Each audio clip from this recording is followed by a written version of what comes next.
नमस्कार दोस्तों, पाथफाइंडर के मिडिवल हिस्ट्री सीरीज में आप सभी का स्वागत है। मेरा नाम है डॉक्टर महिपाल सिंह राठौड़ और आज लेक्चर नंबर 2 में हम डिस्कस करने वाले हैं ट्राइपार्टाइट स्ट्रगल में प्रतिहार और पाल वंश के बारे में। तो सबसे पहले तो मैं आप सभी का धन्यवाद देता हूं कि आपने इस सीरीज को बहुत अच्छा रिस्पॉन्स दिखाया। लेक्चर नंबर 1 पर ऑलरेडी काफ़ी लोगों ने कमेंट करके मेरा प्रोत्साहन किया है and I am thankful to all of you. और एक बात और, मैंने आप लोगों से कहा था कि सब्सक्राइब कीजिए, तो आप लोगों ने सब्सक्राइब किया और चैनल को 5 लाख के पार पहुंचा दिया। So thank you very much for all your love and support. 5 lakh subscribers हमारे हो चुके हैं पाथफाइंडर के। मैं उम्मीद करता हूं कि आने वाले कुछ महीनों में आप हमें 1 मिलियन के पार भी ले जाएंगे। लेकिन क्या है कि अब आप लोगों ने मेरी थोड़ी सी उम्मीदें जगा दी है, तो मैं ये देखना चाहता हूं कि क्या हम लेक्चर 3 से पहले पहले 5,20,000 कर सकते हैं। मैं आप लोगों के लिए एक छोटा सा टारगेट रख रहा हूं कि इस चैनल को सब्सक्राइब करवा के 5,20,000 तक पहुंचा दीजिए। लेक्चर नंबर 3 इस हफ्ते के अंदर ही आएगा। मैंने आपको बताया था हफ्ते में 3 लेक्चर्स आएंगे, so there will be 3 lectures this week. चलिए, तो ये मेरे बारे में कुछ जानकारियां हैं, अगर आप लोग जानना चाहते हैं। I have been teaching history, polity and current affairs for the past 7 years और ये 7 हो जाएगा, 2022 आ चुका है। इसलिए मेरे लेक्चर्स के अपडेट्स और पीडीएफ्स को डाउनलोड करने के लिए आप मुझे टेलीग्राम चैनल पर फॉलो कर सकते हैं। साथ ही साथ पाथफाइंडर के सभी लेक्चर्स की अपडेट्स आपको यहां मिल जाएंगी पाथफाइंडर टेलीग्राम चैनल पर। अब आमतौर पर अनअकैडमी सब्सक्रिप्शन में महिपाल कोड का इस्तेमाल करने पर आपको केवल 10% डिस्काउंट मिलता है, लेकिन 2022 में हमने 22% डिस्काउंट रखा है केवल कुछ दिनों के लिए। आप इस कोड का इस्तेमाल करके कॉम्बो सब्सक्रिप्शंस को अवेल कर सकते हैं at a very much discounted price. याद रखिए कि कॉम्बो सब्सक्रिप्शन में आपको देश की बेस्ट फैकल्टीज के द्वारा पढ़ाया जाता है जीएस और ऑप्शनल दोनों के लिए। तो वैसे हमारे जीएस के भी अलग कोर्सेज हैं, ऑप्शनल के भी हैं, लेकिन कॉम्बो में आपको दोनों एक साथ मिल जाते हैं। और कॉम्बो सब्सक्रिप्शन में आपको महिपाल कोड का इस्तेमाल करने पर 22% डिस्काउंट मिलेगा। इंडिविजुअली लेते हैं तो भी 10% तो आपको मिल ही रहा है। सो ज्यादा जानकारी के लिए नीचे डिस्क्रिप्शन में दिए लिंक्स पर क्लिक करें और अनअकैडमी के सब्सक्रिप्शन को अवेल करें। अब आप में से कई छात्रों का यह सवाल रहता है, जो बिल्कुल ही सही क्वेश्चन है, कि हम आपके सब्सक्रिप्शन को, पेड कोर्स को क्यों लें? जब आप हमें यूट्यूब पे पढ़ा रहे हैं तो why should we go for a live class और अनअकैडमी प्लेटफॉर्म? रीजन मैं आपको बता देता हूं। सबसे बड़ा कारण यह है कि यहां पर जो मैं आपको पढ़ा रहा हूं वो डेफिनेटली दी बेस्ट है जो मैं आपको दे सकता हूं कंटेंट वाइज, लेकिन आपका और मेरा कोई इंटरेक्शन नहीं है। आपके मन में कोई डाउट आया, वो सॉल्व यहां पर नहीं हो सकता। That is the limitation of the medium. उसमें ना गलती आपकी है ना मेरी है। प्रॉब्लम यह है कि जो मीडियम है हमारा यूट्यूब, उसमें उसकी ये लिमिटेशन रहती है। ओके, लेकिन लाइव क्लास में क्या है कि वहां पर अगर आप आते हैं तो हमारा इंटरेक्शन होता है, डाउट्स होते हैं। इनफैक्ट हमारे यहाँ पर एक रेज अ हैंड फीचर है जिसमें हम डायरेक्टली बात कर सकते हैं आप टीचर्स के साथ। Okay, so we can have an audio conversation just like a telephone call. तो ये सब कुछ फीचर जो हैं ये केवल अनअकैडमी ऐप पर मिलते हैं और वहां पर आपका लाइव इंटरेक्शन होता है टीचर्स के साथ। And mainly you get access to all the classes, all the courses of all the top educators. तो आप जब मेरे कोड का इस्तेमाल करके अनअकैडमी सब्सक्रिप्शन लेते हैं तो आपको केवल मेरी क्लासेस देखने को नहीं मिलती हैं, आप अनअकैडमी पर किसी भी टीचर की क्लास देख सकते हैं। तो चाहे आपको सिद्धार्थ सर से पॉलिटी पढ़नी है, चाहे आपको अनिरुद्ध सर से साइंस पढ़ना है, you can do all of that and you can attend my history and art and culture and polity classes as well. So ये आपके लिए एक द्वार खोल देता है ऐसी यूनिवर्सिटी के जिसमें कई सारी क्लासेस चल रही हैं और आपका जहां पर मन लगता है, जहां आपको अच्छा लगता है, उस क्लास में आप बैठ सकते हैं। और यहां पर एक और बेनिफिट बता देता हूं कि हमारी तरफ से एक शेड्यूल आपको दिया जाता है।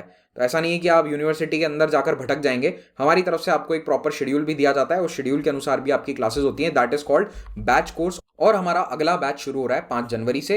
एंड आपको किताबें, यानी कि जीएस की किताबें, नोट्स, टेस्ट सीरीज, ये सब कुछ इन कोर्सेज के साथ फ्री में मिल जाता है। सो ये वैल्यू ऑफरिंग आपको और कहीं नहीं मिलती है। So that is the benefit of a subscription.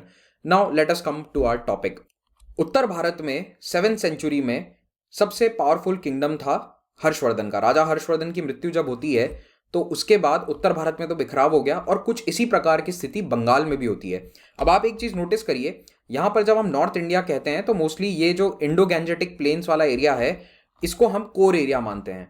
तो अक्सर उत्तर भारत के जो किंगडम्स हैं उनमें बंगाल भी शामिल था, लेकिन आप देखोगे कि मिडिवल हिस्ट्री में काफी समय बंगाल लगभग इंडिपेंडेंट रहता है। जो भी उसको कोशिश करता है कॉन्कर करने की, उसके बाद वहां पर बगावत हो जाती है। तो बंगाल जो है यहां से रूल करना काफी मुश्किल है। और ध्यान में रखिए कि बंगाल आज का केवल वेस्ट बंगाल वाला एरिया नहीं है। बंगाल मतलब entire Bangladesh, West Bengal and even parts of Bihar, Jharkhand and Orissa. तो ये बंगाल जो है बहुत बड़ा एक किंगडम हुआ करता था। यहाँ पर गौड़ डायनेस्टी रूल करती थी। 6th-7th सेंचुरी की बात है ये, हर्षवर्धन के पैरेलल। और उस गौड़ डायनेस्टी में शशांक नाम के एक राजा हुआ करते थे जिनकी हर्षवर्धन से काफी लड़ाई भी चली थी। सो शशांक की मृत्यु के बाद यहां पर गौड़ डायनेस्टी भी पूरी तरह से बिखर जाती है और बंगाल के अंदर छोटे छोटे छोटे बहुत सारे किंगडम्स बन जाते हैं, जिनको किंगडम भी कहना शायद थोड़ा सा उनको ज्यादा सम्मान देना हो जाएगा। So there are multiple small kingdoms. और अब स्थिति इतनी खराब हो चुकी है कि एक समय आता है जब असम इनको कॉन्कर कर लेता है। मतलब असम ने बंगाल पर कभी शासन नहीं किया था, उल्टा ही होता था, मोस्टली बंगाल के राजा असम पर करते थे काफ़ी बार लड़ाई वगैरह। लेकिन इस बार ऐसा होता है कि यहाँ पर एक डायनेस्टी थी, उसने असम की डायनेस्टी ने बंगाल पर कब्जा जमा लिया। तब जाकर बंगाल के जो लोकल सारे छोटे मोटे किंगडम है ये इकट्ठा होते हैं और ये कहते हैं कि हमें एक बड़ी मछली की आवश्यकता है। तो अब एक बड़ी मछली की आवश्यकता है, तो ये बड़ी मछली कहाँ से लाई जाए? तो एक श्लोक है जो ये बताता है कि इन सभी राजाओं ने मुलाकात करके एक बड़ी मछली ढूंढी और इन बड़ी मछली का नाम था गोपाल द फर्स्ट। तो ये जो राजा हैं ये बनाए गए थे इन सभी छोटे राजाओं के द्वारा मिलकर। गोपाल को बोला कि आप राज करो यहाँ पर बंगाल पर। So they selected one person as the king. वो शक्तिशाली होंगे डेफिनेटली, तो इसीलिए सन 750 750 सीई या एडी के आसपास इस बंगाल के पावर वैक्यूम को खत्म करने के लिए बंगाल के जितने भी छोटे बड़े राजा या नोबल्स, इन लोगों ने इकट्ठा होकर गोपाल द फर्स्ट को राजा बना दिया। तो गोपाल जो है ये पाल वंश को स्थापित करते हैं। So he is the first ruler of Pal dynasty. तो पाल वंश काफ़ी इंपॉर्टेंट है बंगाल में। आने वाले 300 साल जो है पाल डायनेस्टी के अंदर में बहुत पावरफुल रहेगा ये किंगडम, और गुर्जर प्रतिहार और राष्ट्रकूट से डायरेक्ट लोहा लेगा। और पाल एम्पायर अपने चरम पर ऑलमोस्ट यहाँ कश्मीर तक पहुंच गया था कुछ समय के लिए। बाकी मोस्टली इनका जो कोर एरिया है वही बिहार, बंगाल, बांग्लादेश वाला जो रीजन है ये कोर एरिया था। लेकिन जब भी ये कभी हावी हो जाते थे तो ये पूरा इंडो गैंजेटिक प्लेन इनके कंट्रोल में आ जाता था। तो देखिए फाउंडर हैं गोपाल द फर्स्ट, लिख लेना यहाँ पर। इसका मतलब तो समझते हो ना, इसका मतलब है कि गोपाल नाम के एक से ज़्यादा राजा रहे हैं। तो जो पहले थे वो गोपाल द फर्स्ट होंगे, बाद में अगर मान लो इनके पोते का नाम फिर से गोपाल है so he will be Gopal the second. ठीक है, तो वैसे था नहीं, बस बता रहा हूँ, आगे कोई ना कोई तो होता ही है। जनरली क्या होता है कि एक महान राजा होते हैं तो उनके वंश में आगे भी कई बच्चों का नाम उन्हीं के नाम पर रखा जाता है। Hence they become Gopal the second, Dharmapal the second, Nagabhata the second. अब वो अपने आप को नागभट्ट द सेकंड नहीं कहते थे, वो अपने आप को नागभट्टी कहते थे। लेकिन हम इतिहास जब पढ़ते हैं तब अलग अलग उन्हें डिफरेंशिएट करने के लिए उन्हें 1 2 इस तरह के नंबर दे देते हैं। ओके, तो देखिए गोपाल ने किंगडम की स्थापना करी लेकिन धर्मपाल ने उसको थोड़ा सा बढ़ाया। तो 770 to 810 ईयर याद रखने की जरूरत नहीं है, ये वाला याद रख लो कि 8वीं सदी में पाल वंश की स्थापना हुई थी। इतना सा भी आपने याद रख लिया, 8वीं सदी में पाल वंश की स्थापना हुई, आपका काम हो जाएगा। अब धर्मपाल जो है इन्हें ध्रुव ने हरा दिया था। ध्रुव कौन थे? राष्ट्रकूट रूलर। तो ध्रुव ने धर्मपाल और प्रतिहार दोनों को हराया था, यानी कि पाल और प्रतिहार दोनों को हराया था राष्ट्रकूट रूलर ने। लेकिन प्रॉब्लम क्या हो गई, ध्रुव यहां पर अपने राज को परमानेंट नहीं कर पाए। तो राष्ट्रकूट का कोर एरिया था महाराष्ट्र और कर्नाटका। तो ध्रुव ने कन्नौज को जीतने के बाद फिर से ही हैड टू रिटर्न। प्रॉबेबली कुछ प्रॉब्लम हो गई होगी दक्षिण में, अपने घर में ही कुछ प्रॉब्लम्स आ गई होंगी। लगभग यही होता था, देखो राजा जाते थे जब कहीं दूर दराज कैंपेन पर तो घर में पीछे बगावत का डर रहता था, या अपने खुद के जो ओरिजिनल प्रांत हैं, मान लो ये जो सदर्न टेरिटरीज हैं, यहाँ पे कोई ना कोई इंडिपेंडेंट होने की कोशिश करेगा। तो प्रॉबेबली इसीलिए ध्रुव ने यहाँ से वापस कन्नौज छोड़कर अपने कोर एरिया में जाने का फैसला लिया और ये कन्नौज खाली छोड़कर चले गए। इस वैक्यूम का फायदा उठाया किसने? पाल वंश ने। तो धर्मपाल जाकर कन्नौज को कैप्चर कर लेते हैं, जबकि हार गए थे। धर्मपाल वॉज डिफीटेड बाय ध्रुव, लेकिन ध्रुव चले गए, राष्ट्रकूट रूलर चले गए फिर से अपने घर। तो यहाँ पर धर्मपाल ने जाकर कन्नौज को कैप्चर कर लिया और कन्नौज में इन्होंने एक बड़ा लंबा चौड़ा दरबार लगाया और कहा कि मैं यहाँ पूरे उत्तर भारत का राजा हूँ। तो पंजाब, राजस्थान, यहाँ पर जो छोटे छोटे फ्यूडेटरीज थे वो आकर इनके सामने दरबार में समक्ष इनके पेश हुए थे। लेकिन क्या होता है कि धर्मपाल का जो ये कन्नौज शासन है ज़्यादा समय नहीं चल पाता है, क्योंकि प्रतिहार राजा नागभट्ट द्वितीय ने इन पर हमला कर दिया। तो राष्ट्रकूट वापस चले गए, पाल यहां पर आ गए, लेकिन प्रतिहार ने वापस कन्नौज पर हमला कर लिया। अब आप समझ रहे हो कि ट्राईपार्टाइट स्ट्रगल कितना कॉम्प्लेक्स है। मैं फिर से कह रहा हूं, एग्जाम में आपसे डायरेक्टली ये नहीं पूछा जाएगा कि किसने किसको हराया, लेकिन ये जरूर पूछा जाएगा कि किसके एम्पायर, किसके राज में ये पाल वंश सबसे चरम पर था, किसके राज में प्रतिहार वंश सबसे चरम पर था, मैक्सिमम एक्सटेंट पर था। इस तरह के सवाल आपसे डायरेक्टली पूछे जाएंगे। जैसे कि अमोघ वर्ष के बारे में मैंने आपको कल बताया था लास्ट लेक्चर में।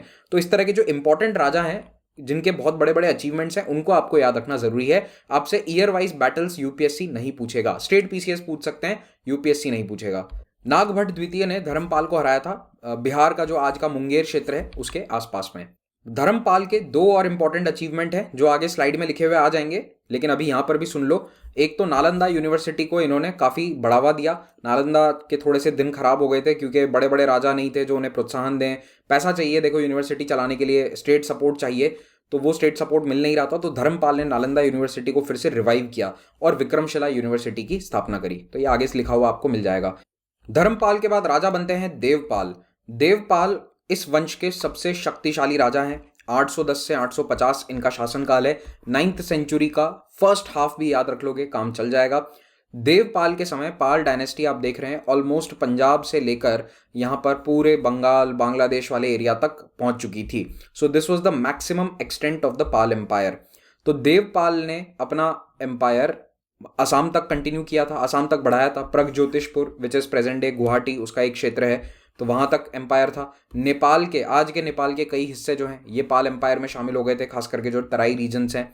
और इनका कंट्रोल बनारस से भी काफ़ी आगे तक पहुंच चुका था। और ये सब जानकारी हमें कैसे मिलती है, तो आपको नाम लिखना है, यहाँ पर लिखा हुआ नहीं है स्लाइड पर, मुंगेर कॉपर प्लेट। तो मुंगेर कॉपर प्लेट, इसकी फोटो यहाँ पर आप देख सकते हैं। मुंगेर बिहार में जो स्थित है वहाँ पर एक कॉपर प्लेट मिली है जिसमें देवपाल के बारे में कई जानकारियाँ हमें मिलती है via this Munger copper plate. Mahendrapal who was Devpal son, इन्होंने भी अच्छा शासन किया। बंगाल के ज़्यादातर एरिया जो हैं उसको अपना कंट्रोल में रखा, लेकिन कुछ एरिया प्रतिहार के पास चले गए। अगेन लड़ाई तो कंटिन्यूसली चली रही थी। देखो लड़ाई चलती थी लेकिन इनके आपस में शादियां भी होती थी। कैसे? धर्मपाल की एक वाइफ जो है she was a Rashtrakuta princess, तो लड़ाई हो गई, उसके बाद शांति हो गई, तो बाद में शादी भी कर ली। जो ये देवपाल है he was born out of that Rashtrakuta princess, ठीक है। तो राष्ट्रकूट जो रानी थी उनसे देवपाल का जन्म होता है। महेंद्रपाल के बाद राजा हैं शूरपाल द फर्स्ट। इनका इतना कोई खास योगदान नहीं है जो हमें याद रखने के लायक नहीं है, कोई खास योगदान, आप लोग बच गए यहाँ पर। अब पाल, प्रतिहार और राष्ट्रकूट, इन तीनों ही डायनेस्टीज के बारे में हमें काफ़ी जानकारी ट्रैवलर्स से भी मिलती है। इतनी नहीं जो आगे के मिडिवल किंगडम से मिलेगी। जैसे कि आप देखोगे कि विजयनगर है या मुगल एम्पायर है, उनके बारे में तो बहुत ज़्यादा जानकारी अवेलेबल है वाया दीज ट्रैवलर्स। तो ट्रैवलर के अकाउंट्स का क्या फ़ायदा होता है ना, कि जो बातें ये इंस्क्रिप्शंस क्लेम करते हैं, क्योंकि ये तो लोकल राजाओं के द्वारा बनवाए गए हैं, तो वो फैक्ट्स कोरैबोरेट हो जाते हैं। तो अगर दोनों में सेम जानकारियां मिल गई तो इसका मतलब बात बिल्कुल सही है। कई बार ऑपोजिट भी मिलती है बातें, तो उसके कारण फिर हिस्ट्री में बहुत सारे डिबेट्स भी हो जाते हैं। खैर, अभी के लिए आप इतना याद रखिए कि सुलेमान नाम के एक अरब मर्चेंट यहाँ पर आए थे। तो अरब्स भारत में व्यापार के लिए बहुत सारे आया करते थे। इनमें से कई लोग घूमते फिरते थे, किताबें लिखी इन्होंने, और 850 के आसपास यहाँ पर इन्होंने आकर पाल डायनेस्टी के बारे में काफ़ी कुछ लिखा है। पाल साम्राज्य को इन्होंने नाम दिया है रूमा। तो रूमा प्रॉबेबली इसलिए दिया गया है क्योंकि धर्मपाल के शासनकाल में आए थे, तो धर्म को इन्होंने वो अरबिक में ट्रांसलेट किया तो वो रूम के रूप में आ गया, तो इसीलिए शायद रूमा इन्होंने कहा गया था। तो ये धर्मपाल को डिनोट करता है। तो इन्होंने लिखा है कि यहाँ के जो राजा हैं पाल रूलर, इनके पास राष्ट्रकूट और प्रतिहार से ज़्यादा सेना है, और पाल राजा के साथ कम से कम 50,000 हाथी चलते हैं। By the way, Bengal, Bihar, Orissa, इन रीजन्स में हाथी हैं, तो इसीलिए पाल डायनेस्टी के पास डेफिनेटली बहुत हाथी थे। तो यहाँ पर वेस्टर्न इंडिया में हाथी इतने नहीं है, तो जो प्रतिहार आर्मीज हुआ करती थी इनके पास हाथी इतने ज़्यादा नहीं थे, पाल के पास बहुत सारे हाथी थे। तो इन्होंने लिखा है कि 50,000 हाथी चलते हैं केवल राजा के साथ, 10 से 15,000 लोग केवल कपड़े धोते हैं। ये सब सुलेमान ने लिखा है कि इतनी बड़ी आर्मी है पाल राजा की कि 15,000 लोग केवल कपड़े धोने के काम में आते हैं। तो हो सकता है कि थोड़ा सा एग्जैजरेशन हो, अगर नहीं भी है एग्जैजरेशन तो ये तो डेफिनेटली श्योर है कि काफ़ी बड़ी आर्मीज हुआ करती थी। फिर कई दूसरे सोर्सेज भी हैं, जैसे कि तिब्बतन क्रॉनिकलर्स, उन्होंने भी ये बातें लिखी है। तो तिब्बतन क्रॉनिकलर है तारानाथ, नाम अभी मत लिखो, ऑप्शनल वालों के लिए इंपॉर्टेंट है, जीएस में तो कभी पूछेंगे नहीं, मुझे नहीं लगता कि पूछा जाएगा। तो तारानाथ ने इनके बारे में लिखा है, लेकिन प्रॉब्लम यह है कि तारानाथ ने लिखा था बहुत बाद में, 800 साल बाद लिखा है। तो ज़्यादा रेलेवेंट या ज़्यादा ट्रस्टवर्दी सोर्स जो है वो उस समय का जो सोर्स होता है वही होता है। तो इसीलिए ये वाली राइटिंग्स को हम ज़्यादा ट्रस्टवर्दी मान सकते हैं। तो पाल डायनेस्टी की आर्मीज काफ़ी बड़ी थी। अब वैसे पाल वंश के साथ तिब्बत के लिंक बहुत अच्छे थे, क्योंकि पाल डायनेस्टी के क्षेत्र में या पाल किंगडम में कौन से एरियाज आते थे, बिहार के वो क्षेत्र जहाँ पर बुद्ध धर्म से रिलेटेड इंपॉर्टेंट साइट्स हैं, तो यहाँ पर बहुत सारे तिब्बतन मॉन्क्स आया करते थे, इसीलिए इनके बीच में काफ़ी अच्छे कल्चरल रिलेशंस थे। और कई तिब्बतन मॉन्क्स ने पाल डायनेस्टी के बारे में काफ़ी कुछ लिखा है। पाल राजा भी बुद्धिज्म को पूरा बढ़ावा देते थे, वो खुद हिंदू थे लेकिन बुद्धिज्म को पूरी तरह से बढ़ावा दिया जाता था, क्योंकि नालंदा और विक्रमशिला यूनिवर्सिटीज़ में बौद्ध धर्म से रिलेटेड ही बहुत ज़्यादा पढ़ाई होता हुआ करती थी। अब देखिए, पाल डायनेस्टी ने दोनों सेंटर्स को बहुत डेवलप किया। नालंदा पहले से एग्जिस्ट करती थी। आप लोगों के लिए क्वेश्चन है, कमेंट में बताइएगा कि नालंदा यूनिवर्सिटी की स्थापना किसने करी है, कौन से राजा ने। अब प्रॉब्लम ये आ गई थी कि नालंदा यूनिवर्सिटी को स्थापित हुए कई सदियां बीत चुकी थी, और अब धीरे धीरे उसका जो लेवल है वो डाउन आ रहा था। कारण उनके पास पैसे नहीं थे। जब बड़े बड़े डायनेस्टी राजा होते हैं तो वो यूनिवर्सिटीज़ को पैसा दिया करते हैं, या फिर टैक्स में से कुछ उनको वो मिल जाता है शेयर। लेकिन नालंदा यूनिवर्सिटी को ऐसा कुछ नहीं मिल रहा था, तो धर्मपाल ने नालंदा यूनिवर्सिटी को रिवाइव किया। इन्होंने 200 गाँव की जागीर दे दी नालंदा को, कि 200 गांवों से जो टैक्स आएगा वो जाएगा सीधा नालंदा यूनिवर्सिटी के देख रेख के लिए या फिर सैलरीज वगैरह देने के लिए। तो 200 गांव बहुत बड़ा होता है, 200 विलेजेस का पूरा टैक्स नालंदा यूनिवर्सिटी के पास। तो नालंदा यूनिवर्सिटी नालंदा ज़िले में है, बिहार में, यहाँ उसकी लोकेशन है। और दूसरी यूनिवर्सिटी है विक्रमशिला, जो आज के समय भागलपुर ज़िले में आती है, बिहार में। तो ये नालंदा के बाद दूसरी सबसे बड़ी यूनिवर्सिटी बन गई थी उस समय की, और पाल्स ने यहाँ पर पूरा सपोर्ट दिया। इनफैक्ट धर्मपाल ने ही ये यूनिवर्सिटी बनाई थी। बिहार क्षेत्र में मौर्य डायनेस्टी के समय कई सारे विहार बने थे, और ये विहार बनाने का काम पाल वंश ने भी आगे जारी रखा। तो कई सारे बुद्धिस्ट विहार बनाए गए पाल डायनेस्टी के द्वारा। तो ये लोकेशन है विक्रमशिला यूनिवर्सिटी की, भागलपुर के ज़िले में है। फिर पाल डायनेस्टी के लिंक्स दक्षिण पूर्व एशिया से भी थे। देखो आगे हम पढ़ेंगे चोल डायनेस्टी के बारे में, वहां पर भी मैं आपको बताऊंगा कि चोल डायनेस्टी का दक्षिण पूर्व एशिया से अच्छा लिंक था, लेकिन उन्होंने अटैक्स किए थे। चोल डायनेस्टी ने दक्षिण पूर्व एशिया को एक समय अपने कंट्रोल में कर लिया था। पाल डायनेस्टी ने हमले नहीं किए थे, व्यापारिक संबंध थे। तो so they had cultural as well as trade links with south east Asia. In fact Buddhism के कारण ये लिंक्स इतने मजबूत हो गए थे कि एक डायनेस्टी हुआ करती थी जो यहाँ इंडोनेशिया के क्षेत्र में राज करती थी। तो ये एक शैलेंद्र डायनेस्टी थी, श्री विजया किंगडम यहाँ पर हुआ करता था। तो श्री विजया किंगडम से यहाँ पर राजदूत आकर रहते थे पाल दरबार में, और इन्होंने, यहाँ के राजाओं ने नालंदा में क्या बनवाया था, एक मोनेस्ट्री बनवाई थी, और देवपाल को कन्विंस कर दिया था कि इस मोनेस्ट्री की रखरखाव के लिए आप 5 गांवों की जागीर दे दीजिए। तो देवपाल ने दे दी थी। तो ये बताता है कि देखो 2 राजाओं के बीच में कितने अच्छे संबंध थे कि मोनेस्ट्री बनवाई इन्होंने, यहाँ के राजाओं ने, और उसकी देखरेख के लिए 5 गांवों की जागीर दे दी गई पाल डायनेस्टी के रूलर देवपाल के द्वारा। So it shows close cultural links between these 2 regions. पूरे दक्षिण पूर्व एशिया में कई हिंदू किंगडम्स एग्जिस्ट करते थे। 2nd और 3rd सेंचुरी एडी से लेकर कुछ किंगडम्स तो 18वीं सदी तक भी मौजूद थे, लेकिन ज़्यादातर जो है वो 14-16 सेंचुरी के अंदर बिखर से गए, खास करके इस क्षेत्र में। लेकिन जैसे खमेर किंगडम काफ़ी और लंबे समय तक चला था। खैर, तो ये वाले जो किंगडम्स हैं, इनके पुराने नाम आपको ध्यान में होने चाहिए, पूछे जा सकते हैं, और वैसे भी आपको नॉलेज होनी चाहिए इनके बारे में। तो देखिए, आज का जो वियतनाम है, यहाँ पर खास करके दक्षिणी वियतनाम, यहाँ पर हुआ करता था चंपा नाम का एक kingdom. Khmer is today's Cambodia, और इनफैक्ट खमेर में ही दुनिया का सबसे बड़ा हिंदू मंदिर अंकोर वाट स्थित है। ये भारत में नहीं है, दुनिया का सबसे बड़ा मंदिर कहीं और है, खमेर में, कंबोडिया में। सियाम था थाईलैंड का पुराना नाम। मलया आज का जो मलेशिया है, और सुमात्रा, जावा, बाली, ये सभी द्वीप जो श्री विजया किंगडम का भी एक समय पार्ट हुआ करते थे, ये आज के समय इंडोनेशिया बनाते हैं। और ये वाला जो द्वीप है बोर्नियो, इसका पुराना नाम है कालीमंतन। तो ये सुमात्रा, ये जावा, और उसके बाद ये बाली, छोटा सा आइलैंड है, यहाँ मैप पर दिखेगा नहीं, और ये है कालीमंतन। तो ये कुछ पुराने नाम है। इसका नाम है सुलावेसी। तो ये नाम आपको सभी ध्यान होने चाहिए, इनमें से ये वाले नाम तो आज भी इस्तेमाल होते हैं। तो इन सभी किंगडम्स के भारत के कई साम्राज्यों के साथ अच्छे संबंध थे, व्यापार भी था, और उसके अलावा कल्चरल लिंक्स भी थे because of Hinduism and Buddhism. अब हम आगे बढ़ते हैं। पाल डायनेस्टी को डिस्कस कर लिया, राष्ट्रकूट, और अब वक्त है प्रतिहार वंश को डिस्कस करने का। तो इनका पूरा नाम है गुर्जर प्रतिहार। गुर्जर इनको कहा जाता था क्योंकि ये गुर्जरात्र नाम के क्षेत्र से बिलोंग करते थे ओरिजिनली। तो राजस्थान के दक्षिण वाला जो हिस्सा है, जो आज के समय गुजरात स्टेट है, तो गुजरात मालवा वाले क्षेत्र से ये बिलोंग करते थे, और इस क्षेत्र से आगे निकलकर इन्होंने लगभग पूरे उत्तर और पश्चिम भारत को अपने कंट्रोल में ले लिया। लेकिन कोर एरिया क्या है इनका? कोर एरिया है Malwa, that is today's western Madhya Pradesh and Gujarat, और साथ साथ में राजस्थान का भी कुछ हिस्सा। लेकिन सबसे बिल्कुल जो कोर टेरिटरी है वो ये उज्जैन इनका कैपिटल था, तो Malwa was their core area. Gurjar Pratihar वंश के ओरिजिन को लेकर हिस्टोरियंस में अक्सर डिबेट रहता है, काफ़ी बड़ा डिबेट है इनफैक्ट ये, और हमें इसमें अभी नहीं जाना है क्योंकि वो ऑप्शनल में पूछा जाता है। जीएस में आप लोगों से कभी ये पूछा नहीं जाने वाला है। तो अभी के लिए आप ये बस याद रखिए कि जो नाम है वो गुजरात वाला, जो आज का जो गुजरात क्षेत्र है, वही गुर्जरात्र पहले कहलाता था, वहीं से ये ओरिजिन है। कोर एरिया मालवा एमपी, ये वाला आपको ध्यान में रखना है, गुजरात मालवा मध्य प्रदेश वाला रीजन, एंड यहाँ से बढ़ते हुए पूरे नॉर्थ इंडिया में इन्होंने अपना शासन स्थापित किया।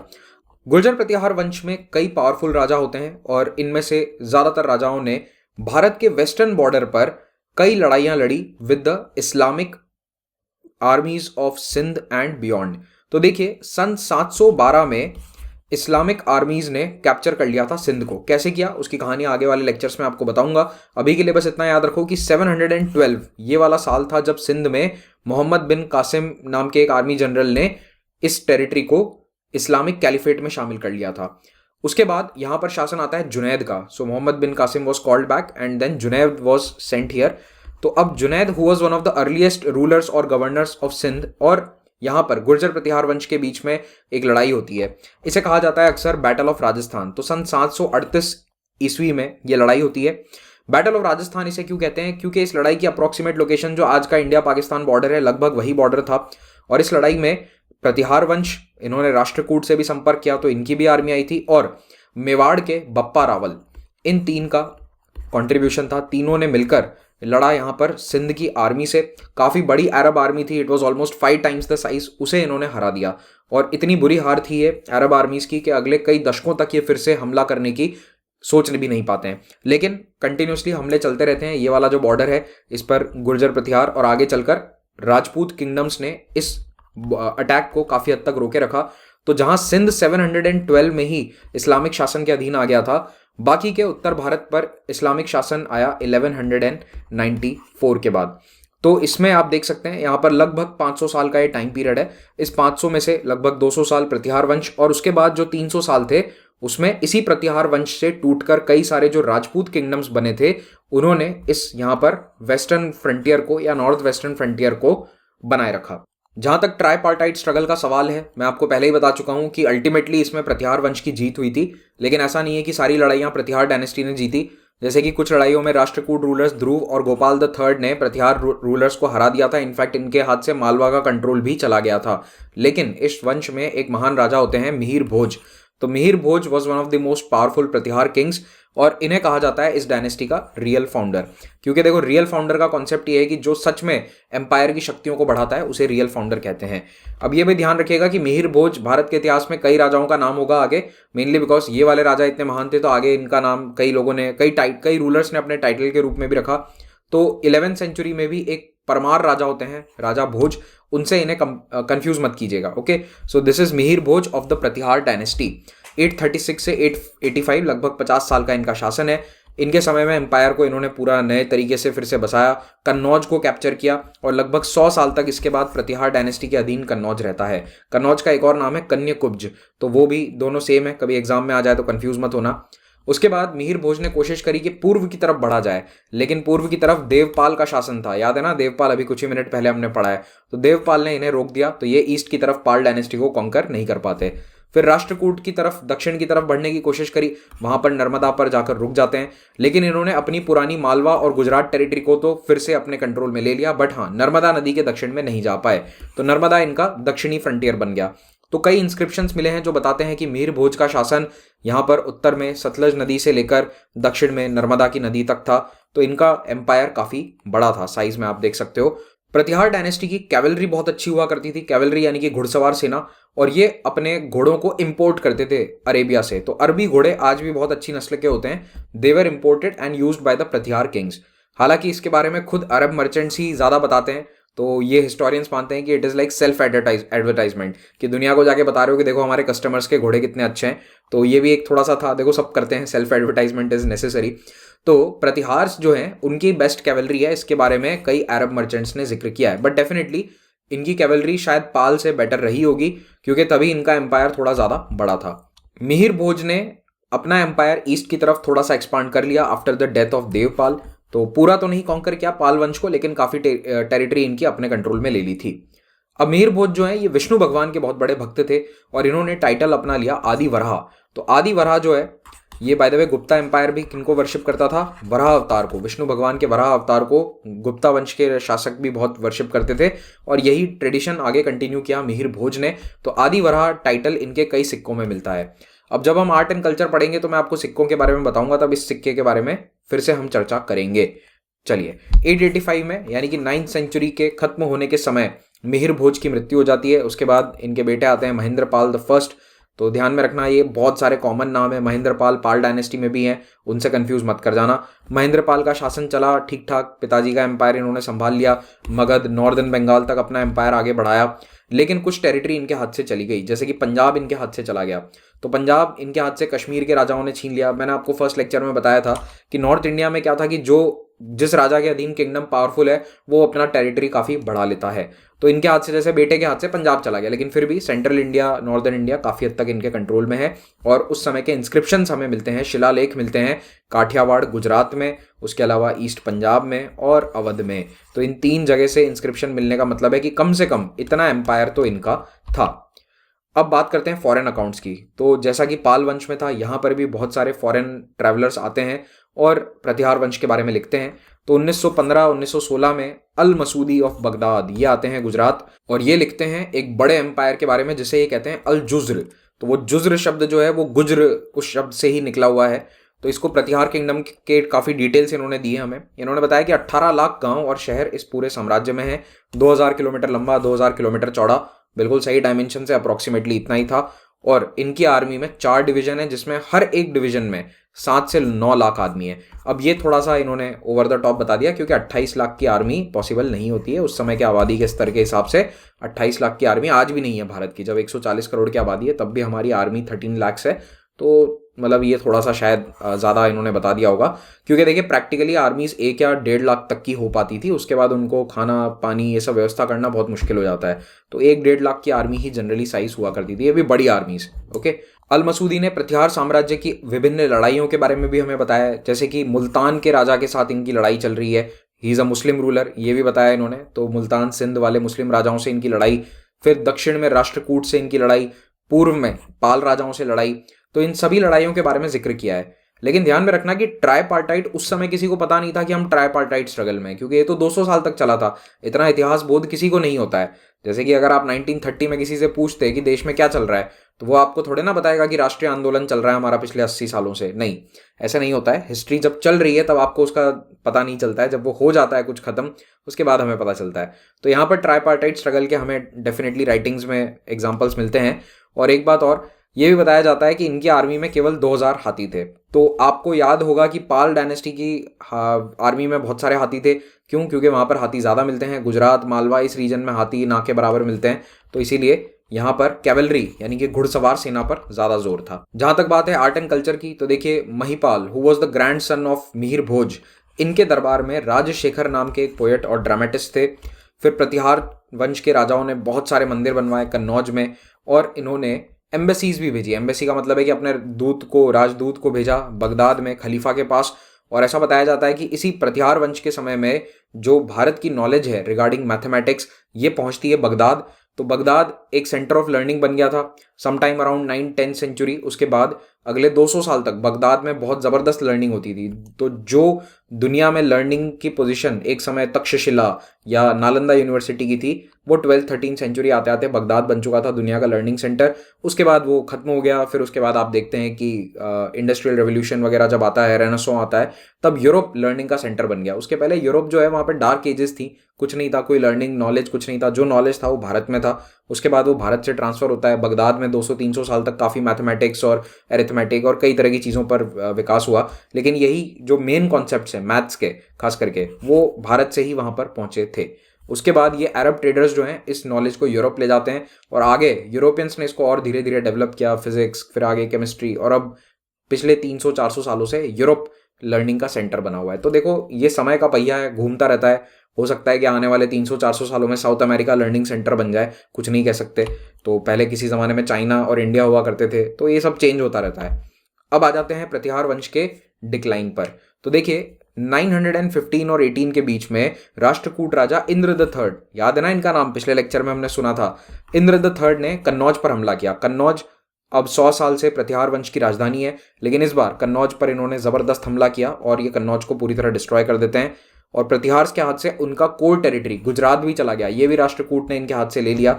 तो अब प्रतिहार वंश था उत्तर भारत में, लेकिन समुद्र का एक्सेस उसका पूरी तरह से कट चुका था। यहाँ पर देखिए, अगर गुजरात का एक्सेस कट जाता है तो समुद्र नहीं है ना, ट्रेड कहाँ से करोगे, व्यापार कहाँ से करोगे, और व्यापार के बिना आप लंबा एम्पायर नहीं चला सकते। तो इसके कारण इकोनॉमी धीरे धीरे स्लो होती है।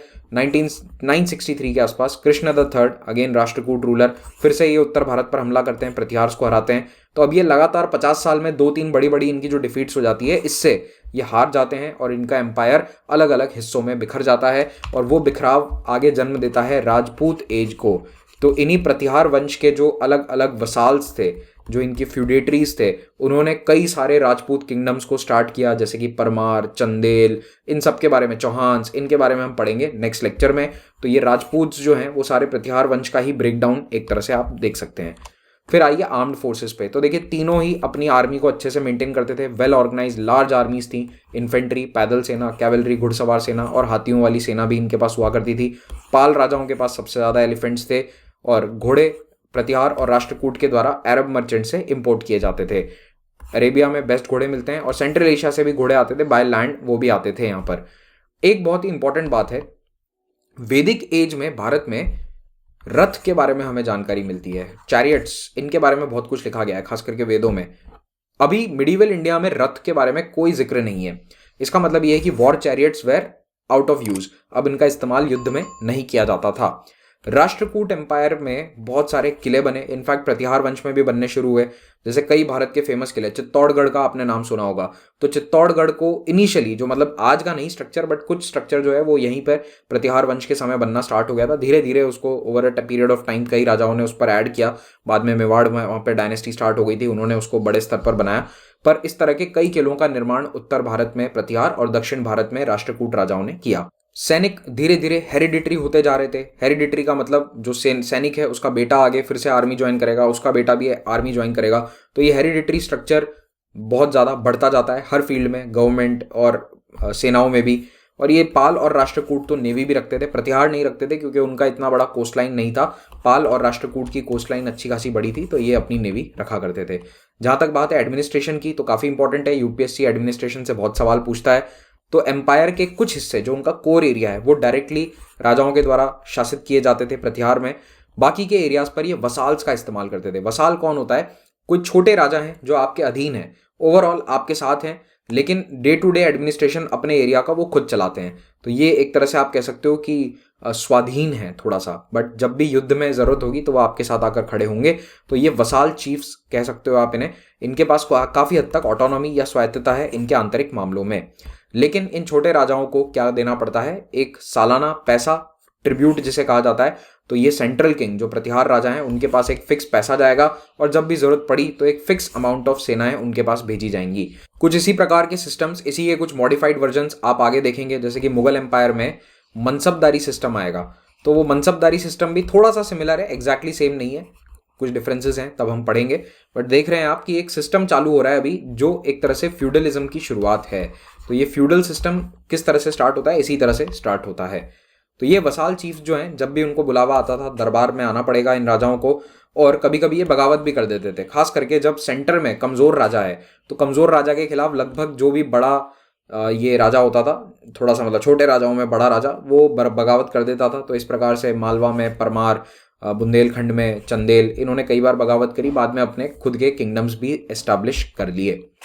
प्रतिहार और पाल वंश में एडमिनिस्ट्रेशन लगभग सिमिलर है। तो यहाँ पर 3 चीजें आपको याद रखनी है। सबसे पहला विभाजन है भुक्ति। भुक्ति हो गया एक तरह से स्टेट, प्रोविंस, जैसे आज के समय में स्टेट्स होते हैं इंडिया में, वैसे भुक्ति या प्रोविंस हो गया, ये सबसे बड़ा डिवीजन है। फिर आएंगे मंडल या विषय, फिर आएगा पत्तल। भुक्ति को कंट्रोल या गवर्न करेगा उपारिक, तो उपारिक एक तरह से गवर्नर है। विषय में होगा विषयपति, ठीक है। तो विषयपति would be someone like an IAS officer. तो आज के समय में जो आप जॉब के लिए एस्पायर कर रहे हैं वो एक विषयपति की नौकरी हो जाएगी।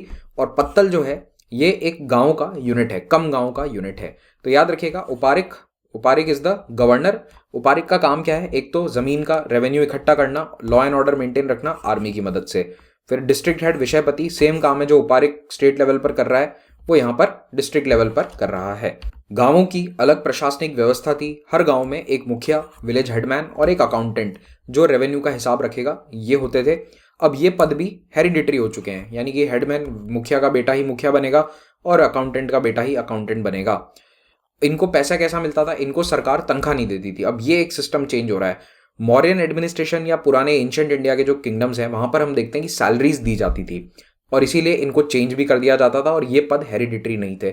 लेकिन अब क्या होता है कि इन्हें सैलरी नहीं दी जाती, तो इनको कुछ जमीन दे दी जाती थी राजा या प्रशासन के द्वारा। इसको रेंट फ्री लैंड कहोगे। तो इस जमीन पर आपको टैक्स नहीं देना है और ये जमीन आपके काम के बदले आपको दी जा रही है।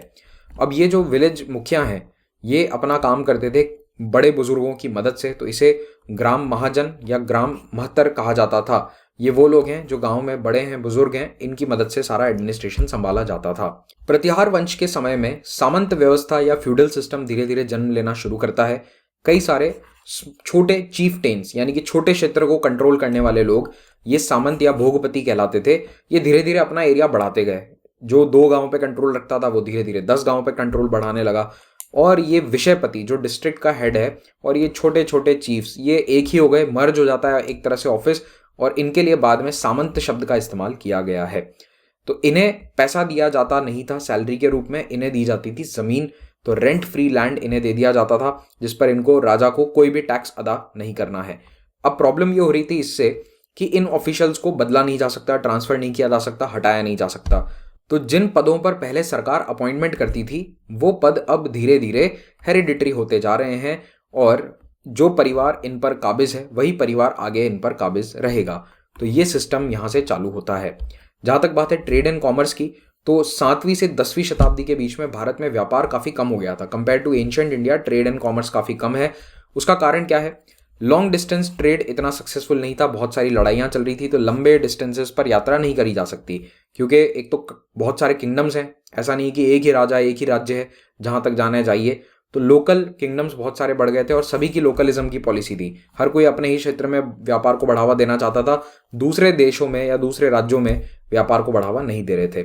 फिर यहाँ पर गोल्ड और सिल्वर कॉइन हमें देखने को नहीं मिलते हैं। तो ये वाला जो समय काल है, इसमें कॉइन्स के पॉइंट ऑफ व्यू से हमें सोने के और चांदी के सिक्के नहीं दिखते हैं। उसका एक कारण ये भी है कि वेस्टर्न रोमन एम्पायर पूरी तरह से खत्म हो गया था। तो देखो, रोमन एम्पायर बहुत ही बड़ा था, लेकिन 5वीं सदी में ये पश्चिमी रोमन एम्पायर खत्म हो जाता है।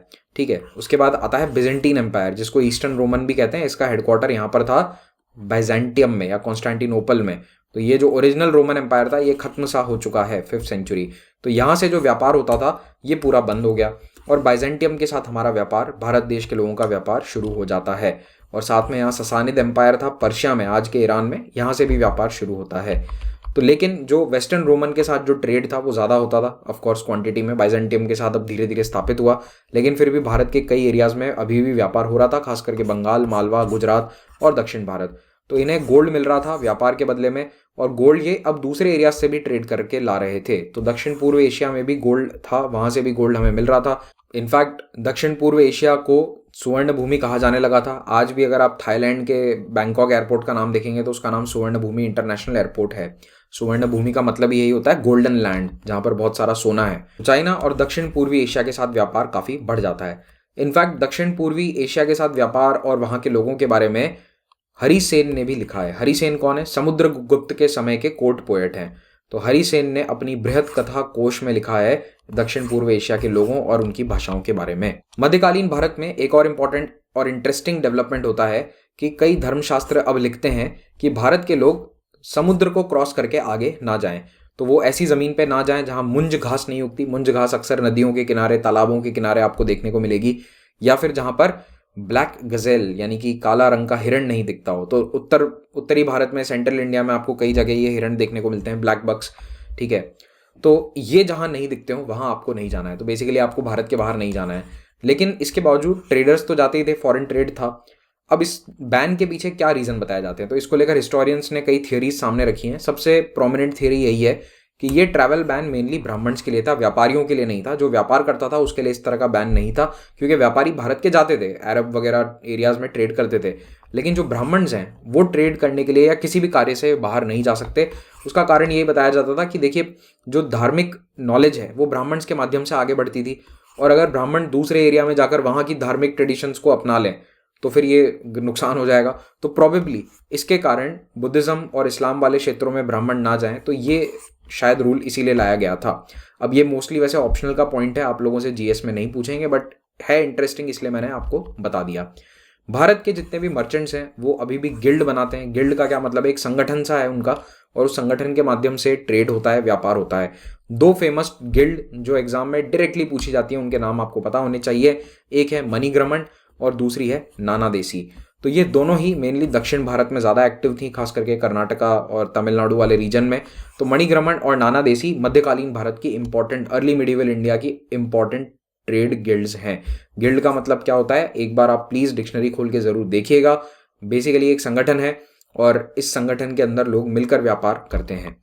ताम्रलिप्ति एक इम्पॉर्टेंट पोर्ट था। यूपीएससी ने 2020 में पोर्ट्स पर सवाल पूछे हैं, तो इसीलिए मैं आपको कुछ इंपॉर्टेंट बंदरगाह पोर्ट्स ये भी बताऊंगा, ये मैंने अपने नोट्स में भी ऐड कर लिए हैं।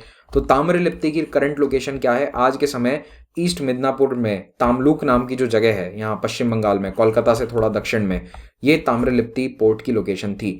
तो यहाँ से ताम्रलिप्ति से बहुत सारा व्यापार होता था टू साउथ ईस्ट एशिया। तो इसकी लोकेशन आप ध्यान में रखिए, मैप के हिसाब से ऑप्शनल वालों के लिए भी इंपॉर्टेंट है। तो इस लेक्चर का पीडीएफ आप मेरे टेलीग्राम चैनल से डाउनलोड कर सकते हैं, सभी अपडेट्स आपको यहाँ मिल जाएंगी। याद रखिए 22% डिस्काउंट है केवल कुछ दिनों के लिए, इसका ज़रूर फ़ायदा उठाइए। मेरा पोस्ट इंडिपेंडेंस हिस्ट्री का कोर्स अभी ऑनगोइंग है, चल रहा है, उसको आप ज्वाइन कर सकते हैं। यूपीएससी कॉम्बैट में हिस्सा लेकर आप स्कॉलरशिप जीत सकते हैं।